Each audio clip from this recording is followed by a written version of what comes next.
السلام علیکم ورحمۃ اللہ وبرکاتہ۔ حمد و ثنا، تسبیح و تکبیر اس رب اعلیٰ کے لیے جو حی القیوم ہے، رؤوف الرحیم، احکم الحاکمین، لم یضل ولم یضال، جس کی ذات ہے۔ وہ جو چاہے وقت کی زمام کار امیروں کے ہاتھ سے چھین کر فقیروں کے ہاتھ میں تھام دے، وہ جو چاہے جسے بوریاں نشی کر دے، وہ جو چاہے جسے تخت نشی کر دے۔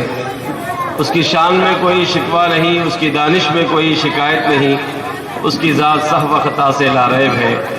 حق یہ ہے زندہ و تابندہ اس کی ذات ہے۔ درود و سلام ہو اس ہستی برحق محمد الرسول اللہ صلی اللہ علیہ وسلم پر، جو شمس الضحیٰ بدر الدجا خیر الورا صلی اللہ علیہ وسلم ہے۔ اللہم صلی علی سیدنا شفیعنا نبینا حبیبنا مولانا محمد وعلی آل محمد وبارک وسلم۔ فاعوذ باللہ من الشیطان الرجیم، بسم اللہ الرحمن الرحیم۔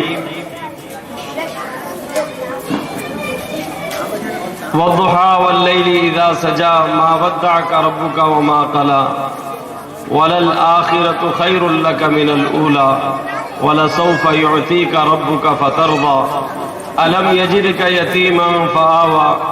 صدق اللہ العلی العظیم۔ واجب الاحترام ڈیس پر تشریف فرما حضرات علماء اکرام، مہمانان اعظام، بزرگوں، نوجوان دوستوں، پردہ نشی ماؤں بہنوں، چمنستان اسلام کے ہونہار گلوں، عزیز بچوں، یہ جو جلسہ رحمت للعالمین صلی اللہ علیہ وسلم اپنے محلے میں منایا جا رہا ہے، میری خواہش ہے منتظمین سے کہ بچوں کو خاموش بٹھائے، وہ جو ادھر کھیل رہے ہیں ان بچوں کی آوازوں کو ذرا روکے۔ ایک بات سناتا چلوں بچوں سے متعلق۔ بچہ اور بندر اگر خاموش ہے تو سمجھنا بیمار ہے۔ بندر اور بچہ خاموش نہیں رہ سکتے، خاموش ہے تو بیمار ہے۔ اور بچے بھی ایسے بچے اچھوں کو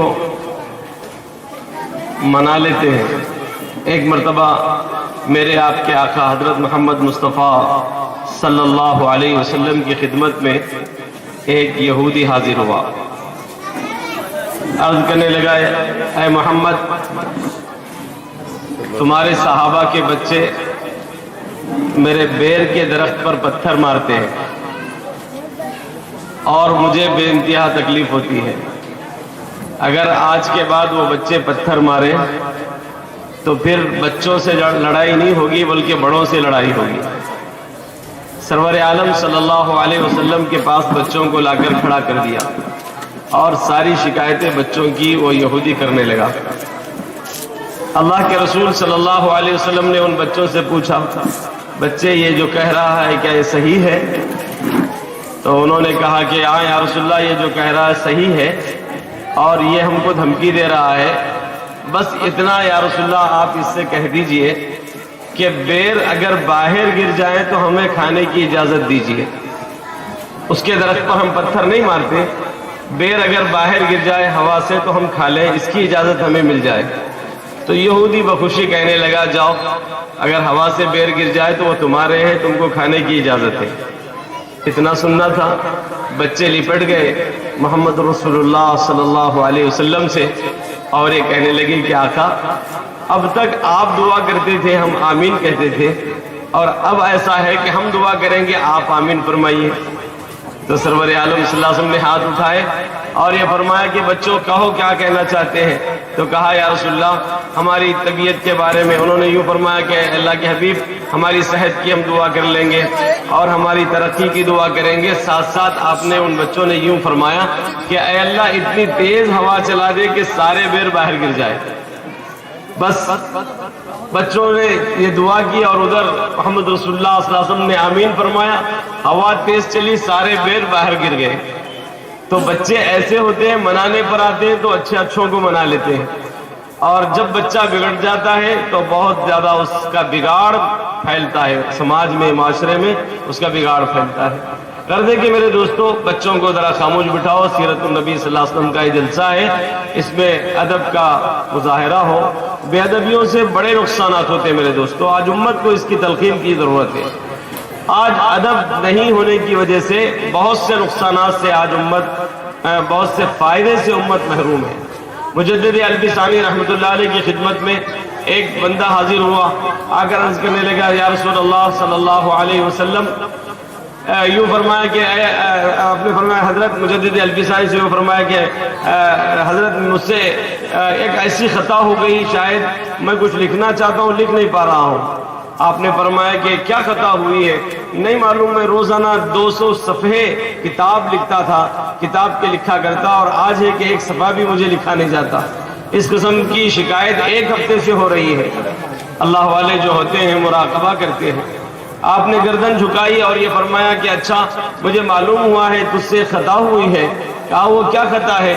تو کہا وہ خطا یہ ہے کہ تو نے ایک اللہ والے کے عصے سے اپنے آپ کو کود دیا ہے، انگل دیا ہے، اور اس کے انگلنے کی وجہ سے وہ بے ادبی شمار ہوئی ہے، اور اس کی وجہ سے علم کا نور سلب کر لیا گیا ہے۔ تو میرے دوستو بے ادبیوں سے بہت سے نقصانات ہوتے ہیں، لہٰذا دینی جلسہ جب سنو اللہ کے رسول صلی اللہ علیہ وسلم کی سیرت طیبہ، تو اس کے فائدے ادب کے ساتھ مرتب ہیں۔ جو بے ادبی سے سنے گا بڑے نقصانات ہیں۔ اسی وجہ سے ہمارے بزرگوں نے یہاں تک فرمایا کہ سیرت کا جلسہ سننے والے اور سنانے والوں کا تو حال یہ تھا۔ امام مالک رحمۃ اللہ علیہ کے بارے میں لکھا ہے کہ جب وہ آپ حدیث پڑھایا کرتے تو غسل فرماتے تھے، اور غسل فرما کر حدیث پڑھانے کے لیے جایا کرتے تھے۔ ایک مرتبہ آپ مسجد نبوی میں حدیث پڑھا رہے تھے، اس کے درمیان میں آپ کے جسم مبارک میں بچھو داخل ہو گیا کرتے میں، اور آپ کے جسم میں 21 مرتبہ بچھو نے ڈس دیا۔ کہتے ہیں کہ وہ بچھو کا ڈسنا کیا تھا؟ شاگرد کہتے ہیں چہرہ اتنا متغیر ہو رہا ہے، کبھی لال پیلا چہرہ ہوتا جا رہا ہے استاد محترم کا، آج کیا بات ہے چہرے کی رنگت بدل رہی ہے۔ حدیث کے پڑھانے کے بعد آپ نے دیکھا کہ شاگردوں سے یوں فرمایا کہ دیکھو میرا کرتا اٹھا کر دیکھو میری پیٹھ پر کیا کاٹ رہا ہے۔ تو جب پتا چلا کہ کرتا اٹھانے پر پتا چلا بچھو آپ کے جسم پر ڈنک مار رہا ہے، ایک مرتبہ نہیں 21 مرتبہ مارا، تو شاگردوں نے یوں کہا کہ حضرت اگر آپ ہمیں پہلے ہی وقت میں اطلاع دے دیتے ہم اس کو مار دیتے نکال کر، آپ نے کیوں منع کیوں نہیں اطلاع دی؟ تو آپ نے جو بات فرمائی وہ سننے سے تعلق رکھتی ہے۔ کہا کہ ذکر نبی میں لے رہا تھا، اور درمیان میں اس قسم کی تکلیف مجھے اگر ہوتی ہو تو ہونے دو، لیکن رسول اللہ صلی اللہ علیہ وسلم کے ذکر میں بے ادبی نہ ہونے پائے۔ میرے دوستو یہ ہے آداب ہے، مجلسوں کے آداب ہے، حدیث کے سنانے کے آداب ہے، اور آج تو ہمارا حال یہ ہے کہ حدیث کے سنانے والے بھی زردہ کھا کر حدیث پڑھا رہے ہیں، واعظ کرنے والے واعظ بھی اپنے منہ میں پان لے کر واعظ کر رہے ہیں۔ میرے پیر و مرشد حضرت مولانا حمید الدین اسامی عاقل رحمۃ اللہ علیہ ہمیشہ کہا کرتے تھے کہ جب بھی آپ وضو واعظ کرنے کے لیے تشریف لاتے تو باوضو ہو کر آتے، بلکہ باوضو ہی نہیں معطر ہو کر آتے، عطر لگا کر آپ آتے اور واعظ بیان فرماتے۔ میرے دوستو سیرت کے جلسوں سے آج جو ہمارے اندر معاشرے میں فائدہ نہیں ہو رہا ہے، اس کی بنیادی وجہ جہاں اور ہے تو اس میں یہ بھی ہے کہ بے ادبی سے ہم جلسے سنتے اور سناتے ہیں۔ اللہ کے نبی صلی اللہ علیہ وسلم کی حدیث کو سننے سنانے کے بڑے فائدے ہیں، اور بہت ادب کے ساتھ آپ کا اس میں گرامی لینا چاہیے، سیرت کو سننا سنانا چاہیے۔ کسی کہنے والے نے اسی لیے کہا ہے 1000 مرتبہ اگر منہ کو گلاب سے دھوئیں اس کے بعد بھی آقا نامدار صلی اللہ علیہ وسلم کا نامی اس میں گرامی لے، تب بھی وہ بے ادبی سمجھتے تھے، اور آج تو ہمارا حال بہت آگے کا ہے۔ اسی لیے سیرت کے جلسوں سے جو پیغامات دینے کا ایک موقع ملتا ہے تو میں ہمیشہ یہ بات کہتا ہوں کہ ادب سے جلسے سنو۔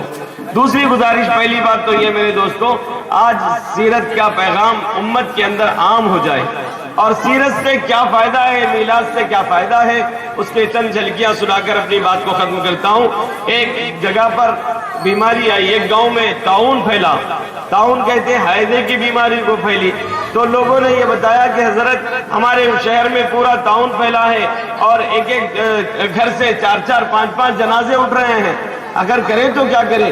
اللہ والے نے یوں فرمایا کہ تمہیں نام نامی اس میں گرامی محمد رسول اللہ صلی اللہ علیہ وسلم کا ورد کرنا چاہیے۔ آپ کے نام پر کثرت سے درود پڑھنا چاہیے. اور اس انداز سے لوگوں سے آپ نے تلقین فرمائی اور آپ کتاب لکھنے لگ گئے. یہاں تک لکھا ہے کہ خواب میں آقا دو عالم صلی اللہ علیہ وسلم تشریف لائے اور یہ فرمایا کہ تو نے میرا نام لکھ کر اور میری سیرت لکھ کر میری امت پر احسان فرمایا, بیمار امت کو شفا نصیب فرمائی. جب آدمی بیمار ہوتا ہے تو حضور کا نام سننے سنانے سے اسے شفا ملتی ہے. تو میرے دوستو, یہ جو جلسے ہر جگہ ہو رہے ہیں, ان جلسوں کا ایک ہی مقصد ہے کہ امت کے اندر دین آ جائے, رسول اللہ صلی اللہ علیہ وسلم کی تعلیمات عام ہو جائے, اس کی فکر دلائی جاتی ہے. آئیے چند ضروری باتوں میں جو میں نے قرآن کریم کی ایک سورت پڑھی ہے جس کو سورہ ضحیٰ کہتے ہیں. وَالضُّحَىٰ وَاللَّيْلِ إِذَا سَجَىٰ مَا وَدَّعَكَ رَبُّكَ وَمَا قَلَىٰ وَلَلْآخِرَةُ خَيْرٌ لَكَ مِنَ الْأُولَىٰ وَلَسَوْفَ يُعْطِيكَ رَبُّكَ فَتَرْضَىٰ أَلَمْ يَجِدْكَ يَتِيمًا فَآوَىٰ. اللہ کے نبی صلی اللہ علیہ وسلم کی سیرت کیا ہے؟ اگر کوئی پوچھے, بی بی عائشہ صدیقہ رضی اللہ عنہ ام المومنین سے پوچھا گیا, امی جان یہ بتاؤ حضور کی سیرت کیا ہے؟ تو آپ نے فرمایا کیا تو نے قرآن نہیں پڑھا؟ جو پورا قرآن حضور کی سیرت سے بھرا پڑا ہے. میں تو یہاں تک کہتا ہوں کہ قرآن کریم کے ہر پارے کو اٹھا کر دیکھو, حضور کی سیرت سے بھرا ہوا ہے. جہاں میرے آقا تشریف فرما ہوتے ہیں, جس شہر میں آقا جلوہ افروز ہوتے ہیں, اللہ اس شہر کی قسم کھاتا ہے, لا اقسم بہذا البلد. اگر کوئی آدمی یہ کہے کہ مولانا لا اقسم بہذا البلد کا مطلب یہ ہے کہ جس شہر میں مکہ ہے, مکہ کی وجہ سے اللہ شہر کا بیت اللہ کی وجہ سے اللہ مکے کی قسم کھا رہا ہے, نہیں نہیں, قرآن کی آیت بتا رہی ہے بیت اللہ اس شہر میں ہے لیکن اللہ اس کی وجہ سے قسم نہیں فرما رہے. یہ آگے کا جملہ یہ بتا رہا ہے وَأَنْتَ حِلٌّ بِهَذَا الْبَلَدِ. اے حبیب, آپ جس شہر میں سکونت اختیار کرتے ہیں ہم اس شہر کی قسم کھاتے ہیں. گویا کہ میرے دوستو مکے کی قسم ہے, اور اس وجہ سے کہ حضور اس میں جلوہ افروز ہے. سرور عالم صلی اللہ علیہ وسلم کے سینے انور کی اقدس کی قسم اللہ کھاتے ہوئے فرماتا الم نشرح لک صدرک. اللہ کے رسول صلی اللہ علیہ وسلم کے زلف سیاہی کی قسم کھاتے ہوئے اللہ فرماتے ہیں والضحیٰ واللیل اذا سجا. آپ کے زلفوں کی قسم, آپ کے چہرے انور کی قسم کھاتے ہوئے فرماتے ہیں والضحیٰ, آپ کے منموہن چہرے کی قسم. سرور عالم صلی اللہ علیہ وسلم اگر چادر اوڑھ لیتے ہیں تو چادر کی ادائیں قرآن بنتی ہے. تو اللہ تعالیٰ فرماتے ہیں یا ایھا المدثر. سرور عالم صلی اللہ علیہ وسلم کمل اوڑھ کر آتے ہیں تو آقا دو عالم صلی اللہ علیہ وسلم کی کمل کی قسم کھاتے ہوئے فرماتے ہیں یا ایھا المزمل. گویا کہ اللہ تعالیٰ کو اتنا پیار ہے نبی علیہ السلام سے, آپ کی ہر اداؤں کی اللہ پاک قسم کھا رہا ہے. میرے دوستو اس سورہ ضحیٰ میں اللہ یہ فرماتے ہیں والضحیٰ, آپ کے منموہن چہرے کی قسم, آپ کے چمکتے ہوئے چہرے کی قسم, آپ کے نورانی چہرے کی قسم. اے حبیب ہم آپ کے چہرے کی قسم کھا رہے ہیں. کتنا نورانی چہرہ تھا میرے آقا کا. میرے دوستو اتنا نورانی چہرہ, بی بی عائشہ صدیقہ رضی اللہ عنہ فرماتی ہیں ام المومنین, میرے سرکار کا چہرہ اتنا نورانی کہ جب مجھے سوئی میں دھاگا پرونے کی ضرورت آتی تو میں آپ کے رخ زیبا کے سامنے سوئی کو لے جا کر دھاگا بآسانی سے پرو لیا کرتی تھی.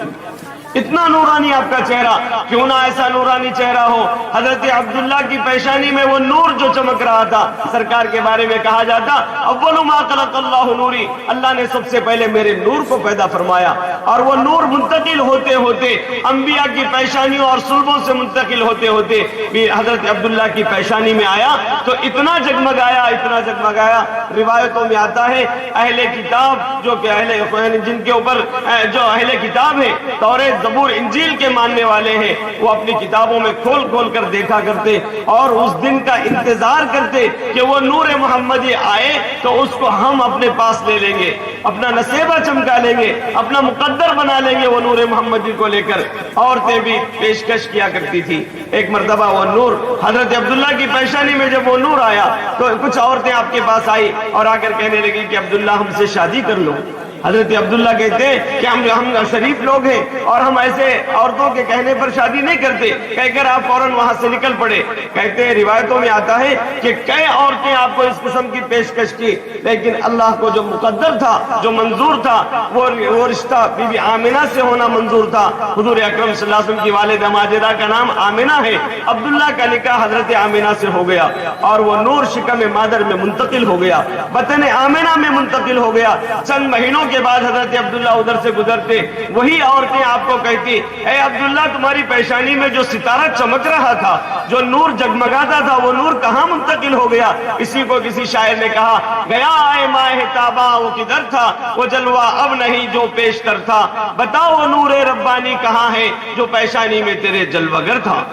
وہ نور کہاں منتقل ہو گیا؟ حضرت عبداللہ کہتے ہیں کہ جہاں منتقل ہونا ہے وہ منتقل ہو گیا ہے۔ میرے دوستو اتنا نورانی چہرہ حضرت عبداللہ کا تھا، کیوں کہ وہ نور منتخب کے پیشانی میں چمک رہا تھا۔ یہی عبداللہ ہے، حضور اکرم صلی اللہ علیہ وسلم کے والد ماجد، شادی ہوئی 3 مہینے کے دلہے ہیں، اور آپ کو ایک ملک شام کو تجارت کا سفر کرنا پڑا۔ آپ جب سفر کے لیے نکل رہے ہیں، 3 مہینے کے دلہے، گویا کہ آپ کی شادی ہوئی 3 مہینے، بی بی صاحبہ کی ہاتھوں کی مہندی بھی نہیں گئی ہوگی، اور وہ خوشبو والے بال بھی ابھی ان کے ویسے ہی تھے ہوں گے، اور وہ کپڑے جو دلہن کو بنائے جاتے وہ کپڑے بھی ابھی پرانے نہیں ہوئے تھے۔ بی بی صاحبہ حسرت سے اپنے شوہر کو رخصت کر رہی ہے۔ تجارت کے لیے اس زمانے میں جانا بڑا پرخطر سفر ہوا کرتا تھا، کٹھین راہوں سے گزرنا پڑتا، جا کر واپس آنے تک کی کوئی گارنٹی نہ تھی، دعائیں کر کے لوگ رخصت کیا کرتے تھے۔ حضرت عبداللہ کو ملک شام کے لیے بھیجا جا رہا تجارت کے لیے، سب رخصت کرنے کے لیے آ گئے، رخصت کر رہے ہیں ہنسی خوشی، لیکن آمنہ روتے ہوئے رخصت کر رہی ہے۔ کیوں؟ یہ میرے سرتاج جا رہے ہیں، یہ میرے آقا جا رہے ہیں، اور یہ میرے شوہر جا رہے ہیں، رفیق حیات حضور صلی اللہ علیہ وسلم کے والد ماجد جا رہے ہیں۔ میرے دوستو بی بی صاحبہ کہتی ہے کہ سب نے رخصت کیا، اور میں حسرت سے میں بھی رخصت کرتے کرتے دروازے کی دہلیز تک پہنچ گئی، اور میرے دل نے کہا کہ عبداللہ بہت دور جا چکے ہیں، ذرا اوپر چڑھ کر چھت پر تو دیکھ لے، کہیں عبداللہ پھر دیکھیں یا نہ دکھیں۔ آپ گھر کی چھت پر سوار ہو کر حضرت عبداللہ کو ٹک ٹکی لگائے دیکھتی رہی، یہاں تک کہ وہ قافلہ، وہ جو اونٹوں سے جانے والے جو مسافر لوگ جو ساتھ تھے، وہ سب ایک درختوں میں چھپ گیا، قافلہ آگے نکل گیا۔ 1 مہینہ گزر گیا۔ بی بی صاحبہ یوں کہتی ہے، اے امی جان یہ بتاؤ، جو قافلہ ملک شام کو تجارت کے لیے جائے اور وہ اتنے دنوں میں مال بیچ کر کتنے دنوں میں وہ لوٹ کر آتا ہے؟ گویا کہ آپ کو عبداللہ کی یاد ستا رہی تھی، بار بار یہ کہتی تھی۔ عورتیں یہ کہتی کہ بی بی رونے کی فکر کی بات نہیں ہے، عبداللہ بہت جلد لوٹ آئیں گے، کیونکہ بہت ہوشیار ہے، اور ان کا اونٹ بھی بڑا تیز ترار ہے، وہ فوراً لوٹ کر آ جائیں گے، اور آپ ان کی یاد میں اتنا مت رو، اور بہت جلد تم ان کو اپنے سامنے دیکھ لو گی۔ اس قسم کی تسلی دیتی رہی بوڑھیوں نے۔ لیکن میرے دوستو، جو خدا کو مقدر تھا اور جو تقدیر میں تھا وہ ہو کر رہنا تھا، وہ ہو گیا۔ وہ کیا تھا؟ قافلے لوٹ کر آ گئے، لیکن اس میں عبداللہ موجود نہ ہے۔ یہ عبداللہ کون ہے؟ حضور اکرم صلی اللہ علیہ وسلم کے والد ماجد ہے، یہ موجود نہ تھے۔ اور لوگوں سے پوچھا گیا، اے قافلے والوں بتاؤ میرا بیٹا عبداللہ کہاں ہے؟ اور ان کے بھائی حارث نے پوچھا، میرے بھائی عبداللہ کہاں ہے؟ کہتے ہیں کہ عبداللہ مقام ابوا پر بیمار ہو گئے، اور وہیں پر ہم ان کو چھوڑ آئے ہیں۔ کہتے ہیں کہ بس اپنے عبد المطلب نے، جو آپ کے دادا ہیں، انہوں نے کہا جاؤ اپنے بیٹے، اپنے بھائی کو لے آؤ جو عبداللہ، تمہارے بھائی حارث، تمہارے بھائی جو عبداللہ ان کو لے آؤ۔ حارث جاتے ہیں لینے کے لیے تیز ترار اونٹ پر، اور جا کر معلوم کرتے ہیں، لوگوں نے کہا کہ اب تم آئے ہو، لیکن کیا بتائیں، ہائے افسوس، ابھی عبداللہ کو ہم دفنا کر یہاں بیٹھے ہیں۔ میرے دوستو، حضور اکرم صلی اللہ علیہ وسلم کے والد ماجد کا انتقال 3-3.5 مہینے کے اندر ہو گیا، اور اللہ تبارک و تعالیٰ نے اب پھر آپ کو وہاں سے کرشمے بتائے۔ بی بی آمنہ کو آ کر لوگوں نے اطلاع، اب حارث نے اطلاع دی، بھائی کا انتقال ہو گیا اور تم بیوہ ہو گئی ہو۔ اللہ کے نبی صلی اللہ علیہ وسلم کی والدہ ماجدہ روتے روتے ہچکیاں بن گئی، یہاں تک کہ خواب میں بشارتیں آنے لگی۔ حضرت آدم علیہ السلام خواب میں آئے اور یوں فرمایا، اے بی بی رونے کی ضرورت نہیں، فکر نہ کرنا، تمہارے پیٹ میں سید المرسلین ہے، راحت العاشقین ہے، مراد المشتاقین ہے۔ اے بی بی رونے کی فکر نہ کر، رونے کی ضرورت نہیں، آپ کے شکم میں امام المذنبین ہے۔ اس قسم کی بشارتیں انبیاء علیہ السلام ایک کے بعد دیگر خوابوں میں آ کر دیا کرتے تھے۔ 9 مہینے تک اس قسم کی بشارتیں ملی، اور 9 مہینے گزرنے کے بعد 12 ربیع الاول کو سرور عالم صلی اللہ علیہ وسلم پیر کے دن صبح سویرے آپ دنیا میں تشریف لائے ہیں۔ جب آپ آئے تو دنیا نے ایسا بچہ دنیا نے دیکھا نہیں ہے۔ بی بی صاحبہ کہتی ہے کہ جو بچہ تولد ہوا مجھے اتنا نورانی اور اتنا حسین اور اتنی ان کے بدن سے خوشبو مہک رہی تھی، میں نے بچے کو کیا دیکھا، ریشم میں لپٹا ہوا نظر آیا۔ میں نے ریشم کو ہٹایا تو ایسا چمکتا ہوا چہرہ اور ایسا منموہن چہرہ کہ میرے دل کو بھا لیا، اور میرے دل میں عبداللہ کی پھر یاد ستانے لگی۔ بی بی صاحبہ کہتی ہے مجھے عبداللہ یاد آ گئے، اور اتنا یاد آ گئے کہ زبان سے آمینہ کی یہ نکلنے لگا، ہائے عبداللہ تم کہاں جا کر سو گئے؟ یہ چاند سا بچہ تولد ہوا ہے، اس کی انگلی پکڑ کر کون چلائے گا؟ اس کے لیے کھلونے کون لائے گا؟ اور اس کے حسن کے جلوے کون دیکھے گا؟ عبداللہ اس کی یتیمی کا سہارا کون بنے گا؟ عبداللہ میں کسے کہوں کہ اسے بازار لے جاؤ؟ اتنا کہنا تھا، ہاتف غیب سے آواز آئی، آمینہ فکر نہ کرنا، تیرا بچہ کھلونے مانگے گا، میں چاند کو کھلونا بنا دوں گا۔ آمینہ فکر نہ کرنا، اسے سونے کو جی چاہے گا میں حتیم میں سلاؤں گا، اور اسے تفریح کو جی چاہے گا آسمانوں میں بلا لوں گا۔ میرے دوستو، یہ رسول عربی صلی اللہ علیہ وسلم کی سیرت طیبہ کی چند جھلکیاں ہیں جو والضحیٰ واللیل اذا سجا، آپ کے چہرے انور کی اللہ نے قسم کھائی، اور واللیل سے مراد آپ کے زلف سیاہی کی قسم ہے۔ اس کے بعد ما ودعک ربک وما قلی وللآخرۃ خیر لک من الاولی، اس پر ایک بات کہتے ہوئے اپنی بات کو ختم کر دوں۔ اللہ کے نبی صلی اللہ علیہ وسلم کے بارے میں ما ودعک ربک وما قلی، یہاں ایک جملہ ہے۔ قرآن کو بھی جب آدمی پڑھے تو سمجھو قرآن کو۔ آج دنیا کا حال یہ ہے، قرآن نہیں سمجھتے، اخبار پڑھنے کو فخر کرتے ہیں اور افسانے پڑھتے ہیں اور نہ جانے کیسی کیسی کتابیں پڑھتے ہیں۔ قرآن پڑھو، قرآن کے اندر غوطہ ہو جاؤ اور قرآن کا پیغام اپنی زندگی میں لانے کی کوشش کرو۔ آج امت کے اندر جو تباہی ہے اور بربادی آئی ہے، یہ امت جو پستی کی طرف جا رہی ہے، اس کی بنیادی وجہ یہ ہے کہ ہم نے قرآن چھوڑ دیا ہے۔ آج میرے دوستو بتاؤ کتنے میرے بھائی ہیں جو قرآن پڑھے ہوئے ہیں؟ بہت سو کے پاس قرآن نہیں ہے۔ ہم اپنے آپ کو مسلمان کہتے ہیں، لیکن قرآن کے بارے میں اتنی بات جانتے ہی اللہ کی آخری کتاب ہے، اس کے علاوہ اور کچھ نہیں۔ ایک صاحب سے میں نے کہا مل صاحب قرآن پڑھے ہیں؟ تو کہا مل صاحب قرآن پڑھا ہوں۔ کیسا پڑھے ہیں؟ تو کہا جیسا پڑھا ہے ویسا پڑھا ہوں۔ پڑھتے بھی ہیں؟ کہا کہ نہیں پڑھتا، مجھے معلوم ہوا جو آدمی قرآن پڑھے گا وہ جلدی چلے جائے گا۔ اسی وجہ سے ایک صاحب میرے پاس آ کر کہنے لگے مولانا میرے والد صاحب نہ ادھر جا رہے نہ ادھر جا رہے، آپ ذرا یا تو ادھر کر دیجئے یا تو ادھر کر دیجئے۔ میں نے کہا بھئی ادھر ادھر کرنے تو مجھے نہیں آتا۔ کہا نہیں، قرآن پاک میں یاسین کوئی سورت ہے، اس کے پڑھنے سے آدمی یا تو ادھر ہو جاتا یا تو ادھر ہو جاتا۔ میں نے کہا ایسا بھی نہیں ہے، بلکہ قرآن کریم کے پڑھنے سے آدمی کے اندر میرے دوستوں برکتیں آتی ہیں اور وہ آدمی بہت بڑا ہو جاتا ہے۔ اس وجہ سے قرآن کریم کے سلسلے میں چند باتیں ضروری ہے، وہ یہ سن لو۔ اللہ کے نبی صلی اللہ علیہ وسلم کی سیرت طیبہ حضرت تشریف لا رہے ہیں۔ اللہ اللہ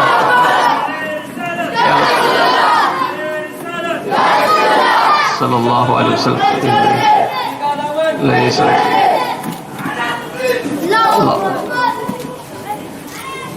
صلی اللہ علیہ محمد صلی اللہ علیہ وسلم۔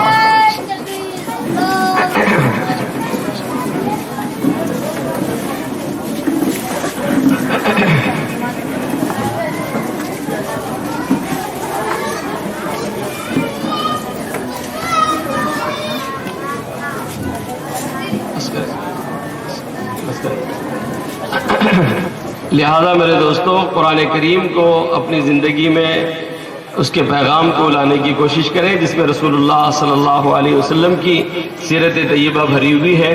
بس چند گزارشات کے ساتھ اپنی بات کو ختم کرتا ہوں۔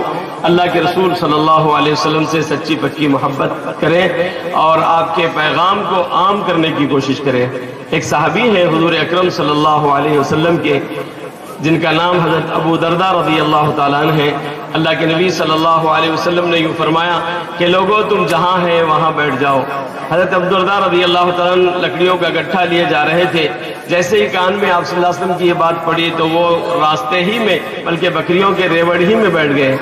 اللہ کے نبی صلی اللہ علیہ وسلم جب اندر سے باہر تشریف لائے تو دیکھا حضرت ابو درداء رضی اللہ عنہ لکڑیاں لے کر بیٹھے ہوئے ہیں۔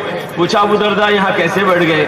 تو فرمایا یا رسول اللہ صلی اللہ علیہ وسلم آپ نے فرمایا جہاں ہے وہاں بیٹھ جاؤ تو میں وہاں بیٹھ گیا۔ اسی لیے کسی کہنے والے نے کہا درد مندوں سے نہ پوچھ کہاں بیٹھ گئے، تیری محفل میں غنیمت ہے جہاں بیٹھ گئے۔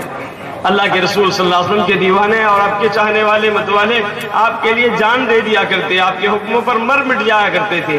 ایک چھوٹا سا بچہ رسول اللہ صلی اللہ علیہ وسلم کی خدمت، آپ صلی اللہ علیہ وسلم کی اطلاع سنتے ہی اپنے والد کی خدمت میں آیا اور آ کر کہنے لگا ابا جان کیا کر رہے ہو؟ کہا کہ بیٹے میں پانی دے رہا ہوں باغ کو، حسب سابق کھجور کے درختوں کو پانی سینچتا ہوں۔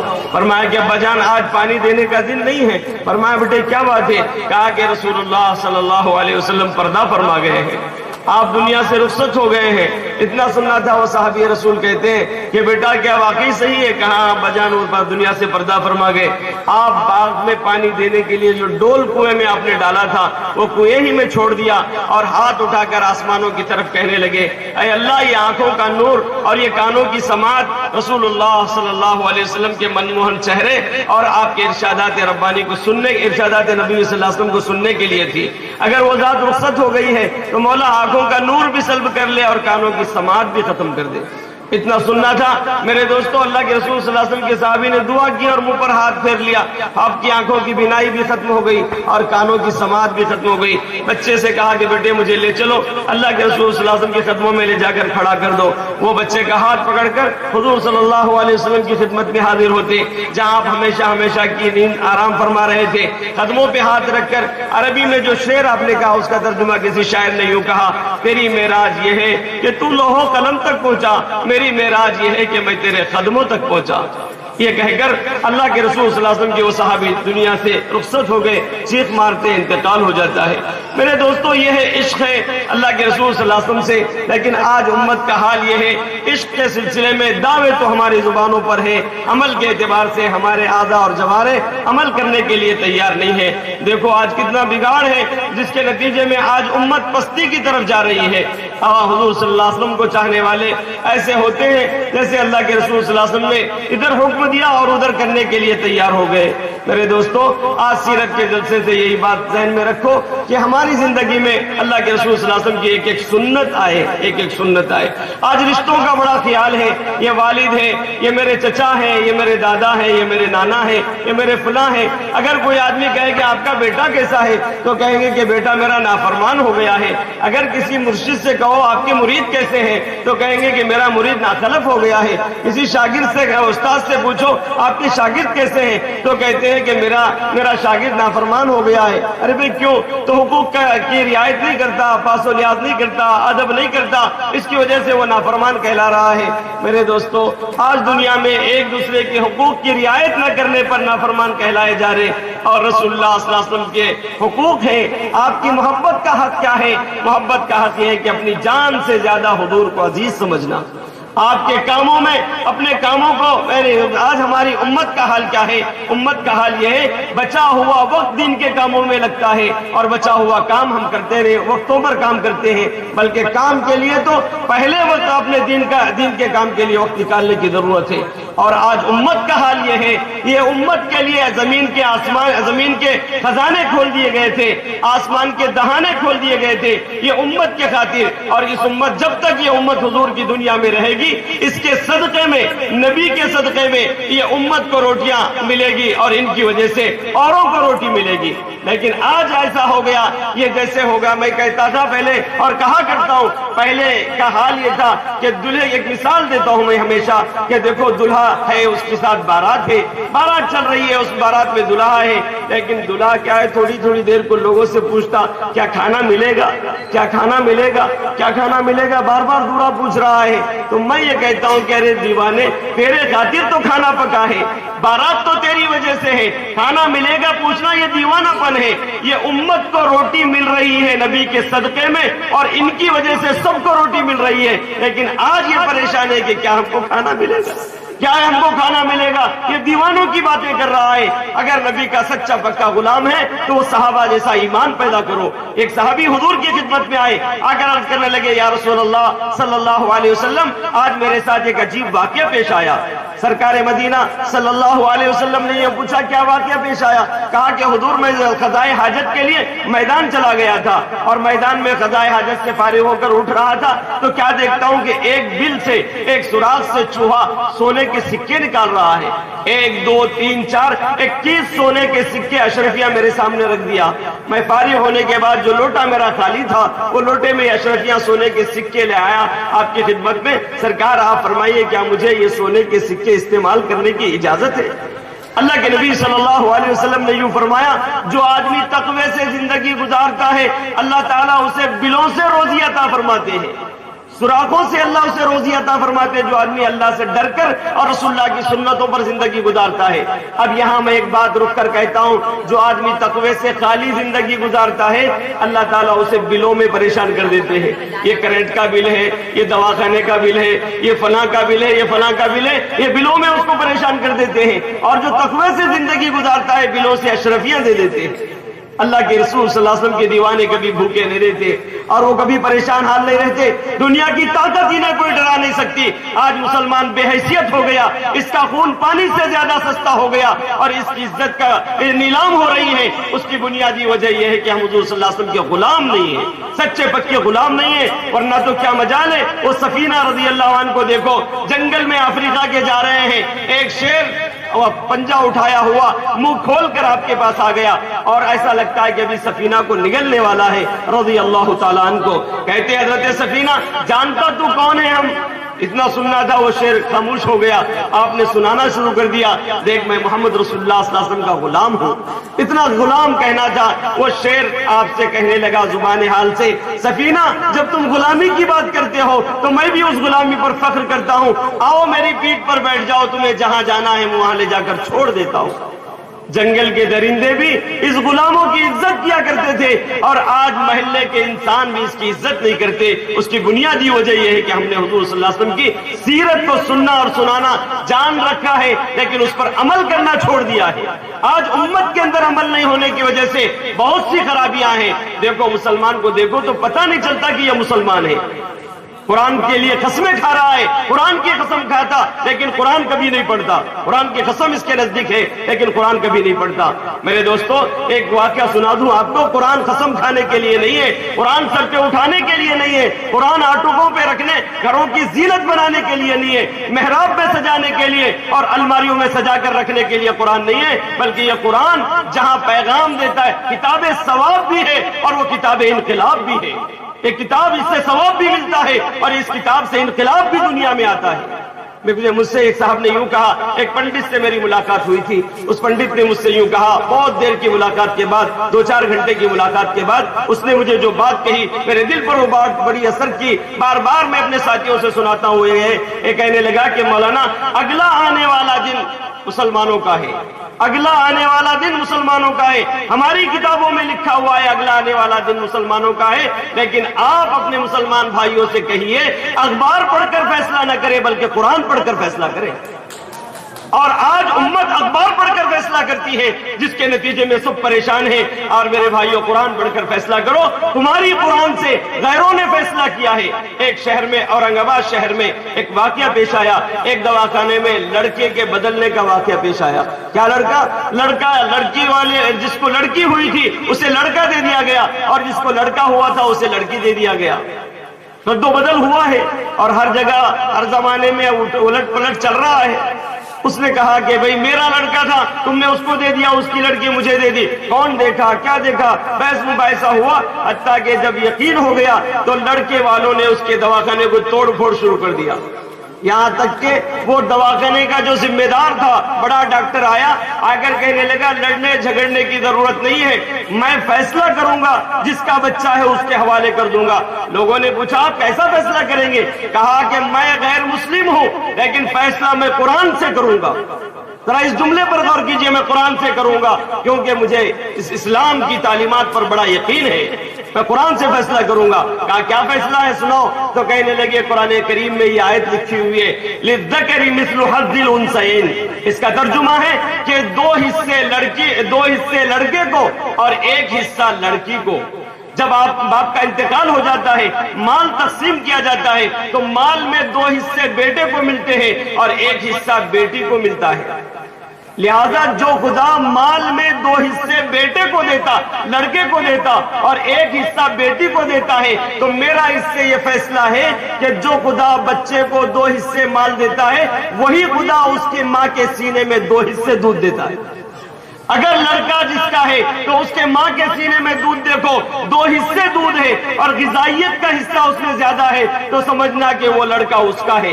دونوں کا دودھ منگایا گیا, اس عورت کا اور اس عورت کا دودھ منگایا گیا اور دودھ پر ریسرچ ہوا تو جو دعویٰ کر رہی تھی میرا لڑکا ہے تو اس کے دودھ میں غذائیت کے 2 حصے ملے.